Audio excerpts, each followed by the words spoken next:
This computer terminal provides full access to the LCAR's computer net. Hey guys, well, we're going to do a Tusk Radiator fan install on the GPX TSE 250R. So just keep in mind you're taking information from some idiot off the internet, and just keep that in mind.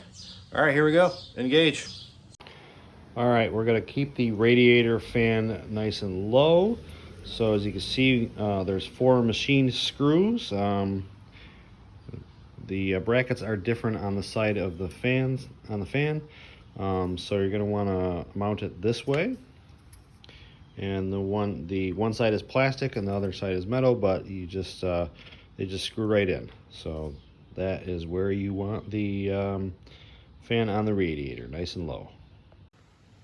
All right, next we got our radiator fan computer module thingamajig here. So as you see, preset to 190.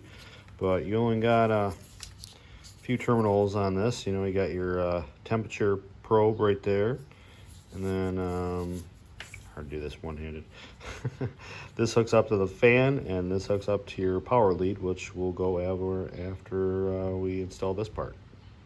Good spot to stick it is right here below the triple clamps here. Just make sure you do a good job cleaning up here, rubbing alcohol or whatnot, and I figure that's a good spot. You keep an eye on the temperature and, you know, change the settings if you want real quick.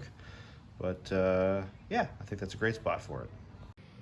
All right, here is your temperature sensor, which tells the fan to come on and off. So you're gonna have to coat the sensor with some thermal grease here that they provide with the kit. So we'll put that on right now. Put it on nice and liberal. All right, we got it nice and coated with our thermal paste. We're gonna pick a nice spot. I figure in the middle of the radiator is fine, out of the airflow of the fan. And we're gonna go right above there because it looks like a good spot. But I could be wrong, you never know. We'll go right there. And I'm not sure if that is the best place or not, but you're listening to some guy off the internet tell you what to do. So there you go, for whatever that's worth. Alright, next we got our wiring harness to hook it up to the battery. I'm going to go to the battery because I have a kickstart, so if the fan ever did drain the battery, I could therefore start the bike again. But if you're concerned about not being able to, you know, start your bike because it drained your battery, you might want to wire it into the ignition. So, but in my case, I'm going to wire it directly to the battery. And there you go, nicely installed. Some clever cable management.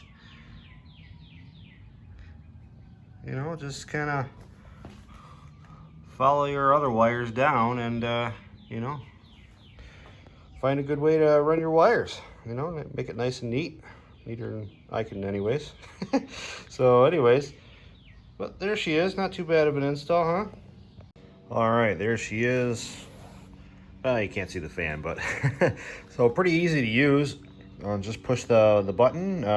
It's reading current temperature right now, and then you push the button, and that is your set temperature. If you hold the button in, you can change that set temperature when the fan will come on.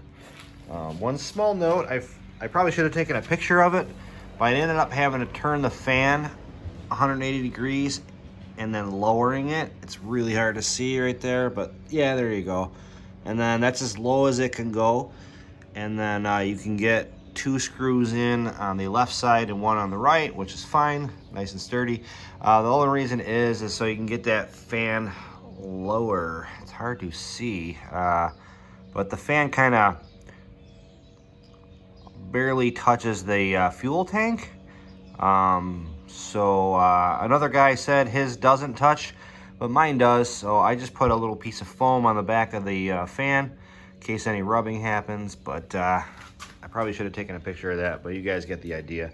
Very simple install of the fan, and it definitely works very nice. All right, it's a little bit of a cooler day today, so it's hard to get up the temperature here, but so I turned it down to 160, and the fan turned on. Not too loud. And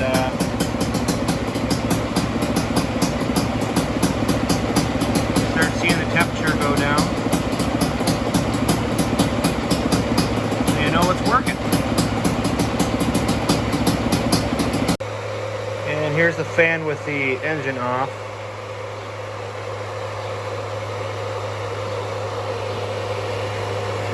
Yeah, you can feel it putting off a lot of heat there, but the Rocky Mountain ATV website says it only draws like 15 watts, I think. So, you know, I'm not really worried about the battery as I got a kickstart. But anyways, that is the Tusk Radiator fan install on a GPX bike. All right, guys. Thanks for watching. Live long and ride.